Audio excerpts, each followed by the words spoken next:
Sir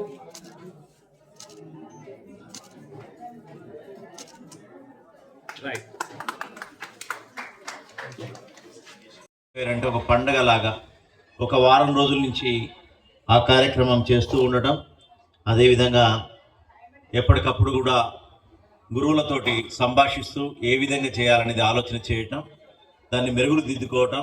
science ఫెయిర్లో award వస్తే చాలా ఆనందంగా, అంటే మీరు కాబోయే సైంటిస్ట్ కదా, ఒక తొలి అడుగులాగా మీరు ఒక అనుభూతిని మిగుల్చుకోవటం. దాంట్లో భాగంగానే మీరున్నటువంటి పరిశోధనలు సమాజానికి ఉపయోగపడే పరిశోధనలు ఉండటం, దాన్ని సమాజానికి కూడా అనువర్తనం చేయటం, ఫ్యూచర్లో కూడా కేవలం ఏదో ఇంజనీర్లో లేకపోతే డాక్టర్లో కాకుండా రీసెర్చ్ స్కాలర్స్ లాగా, ఎన్ఐటి ప్రొఫెసర్ హరిప్రసాద్ గారు లాగా, లేకపోతే ఏదన్నా కొత్త అంశాన్ని కనుక్కొని సమాజానికి అనువర్తనం అయ్యే విధంగా, సమాజానికి ఉపయోగపడే విధంగా చేసే విధంగా ఒక వైజ్ఞానిక మేధావులుగా మీరు తయారు కావడానికి ఇది ఒక భూమిక అవుతుంది.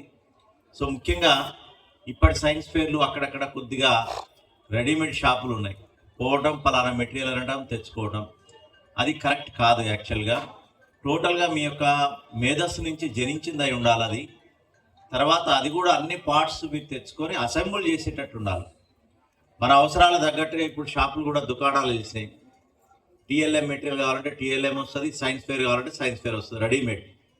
సో దాంతో మన మేధస్సు ఏం వికసించదు. సో ఎలా తయారు చేయాలి అనే దగ్గర నుంచి మొదలు పెడితేనే అవుతుంది. ఇవాళ రైట్ బ్రదర్స్ విమానాన్ని కనుక్కున్నారంటే ఆ పక్షి ఎగరటం చూసి దానికి అనుగుణంగా తయారు చేసుకొని కొన్ని వందల సార్లు విఫలమై చేశారు. కాబట్టి ఈ రెడీమేడ్ తోటి ఉపయోగం లేదు.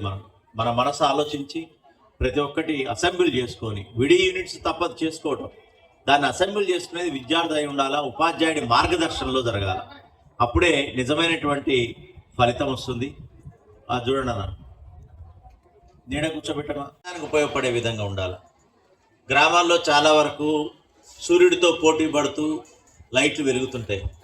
చాలా వరకు అది కరెంట్ కట్స్ అంతా కూడా గ్రామ పంచాయతీల మీద పడుతుంది. అదే కాకుండా ఓహెచ్ఎస్ఆర్ ట్యాంక్స్ అన్నీ కూడా నిండిపోతాయి, ఓవర్ఫ్లో అవుతుంటాయి, బురద అవుతుంటుంది టోటల్గా.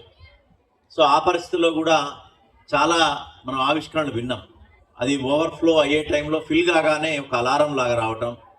సో ఇట్లాంటివి ఆటోమేటిక్గా మనకి గేట్స్ పడటం. సో ట్రాన్స్పోర్ట్ సిస్టంలో డిఫరెంట్ ఫీల్డ్స్లో అసలు సమాజానికి ఏం అవసరం అనేది ఆలోచన చేయాలి.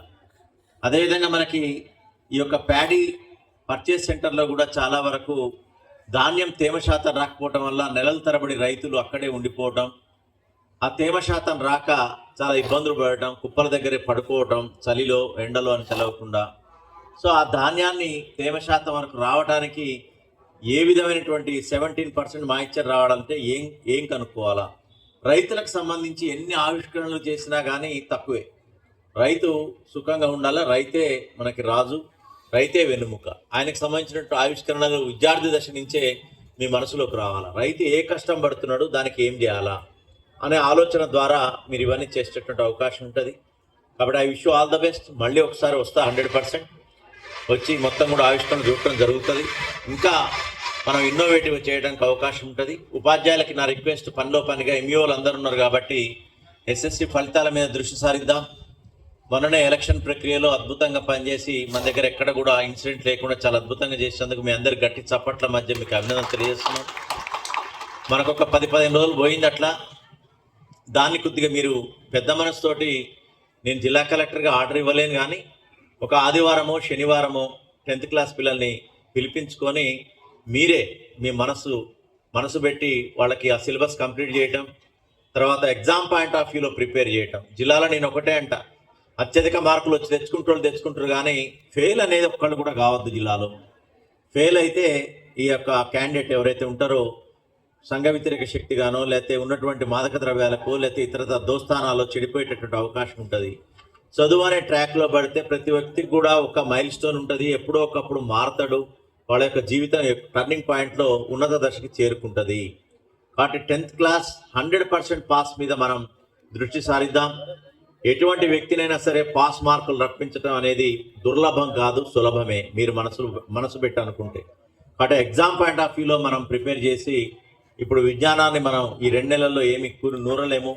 కాకపోతే ఎగ్జామ్ పాయింట్ ఆఫ్ వ్యూలో ప్రిపేర్ చేసి వాళ్ళకి రైటింగ్ స్కిల్స్ రాయించి పాస్ చేసే విధంగా అందరం కూడా కృషి చేద్దామని త్వరలోనే ఎంఈఓలతో డైరెక్ట్ ముఖాముఖి కూడా పెట్టడం, సి కేటగిరీ పిల్లల మీద మనం కాన్సన్ట్రేట్ చేసి వాళ్ళకి గ్రూప్ తీసుకొని సి కేటగిరీ ఎవరైతే కొద్దిగా వెనకబడి ఫెయిల్ అవుతారు అనేటువంటి అనుమానం ఉన్న వాళ్ళని దత్తత తీసుకొని ప్రత్యేకమైన శ్రద్ధ వహించి అవసరమైతే వాళ్ళ ఇళ్ళకి వెళ్ళి ఇళ్ళ పేరెంట్స్ తోటి వాళ్ళతోటి కౌన్సిలింగ్ చేసినా సరే ప్రతి విద్యార్థి పాస్ అయ్యేటట్టు మీ అందరు కూడా చేస్తారని గట్టి నమ్మకంతో మీ అందరు కూడా ఆల్ ది బెస్ట్ చెప్తూ ముగిస్తున్నాను. Thank you.